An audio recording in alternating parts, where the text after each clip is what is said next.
Hello again, everybody. Chris Callahan here with UVM Extension Ag Engineering. Now we're going to put some quick-set repair mortar into the crack that we've chiseled out and cleaned. I'm going to start by getting our package ready to open up here.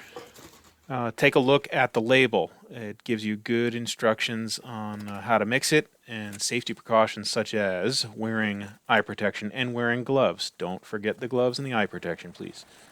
I'm going to put a little bit of quick-set repair mortar in a bucket. Pack it back up. Going to add a little bit of water to the quick-set repair mortar. Remember, gloves, eye protection. Don't be like me in this video. Consistency is to some degree a matter of preference. Too thick and it's going to cure really quickly and not really flow into what you're trying to repair. Too thin and it might flow too easily and will take a longer time to cure. Hey, look who found a pair of gloves. Way to go. So we're going to put some gloves on and going to start applying the quick-set repair mortar here to the crack. I'm using I think it's a 2.5 inch margin trowel here, so just a small trowel. Apply it sort of lengthwise first.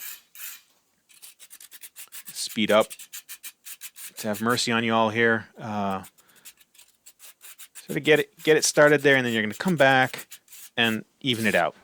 See, just change the orientation of the trowel and even it out just a little bit.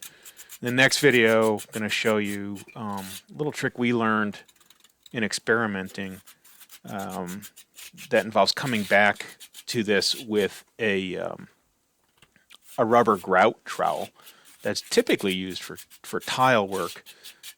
We tried a bunch of different approaches for smoothing out these repairs, and that's the one that has worked best for us. One of the challenges with this kind of repair is you've got uneven concrete on both sides, so things like a mag float, which you might see in other videos, really don't work as well here as they do for smoothing out larger repairs. So this is the initial fill of that crack with some quick-set repair mortar. We'll be right back in the next video with the next step of smoothing it out.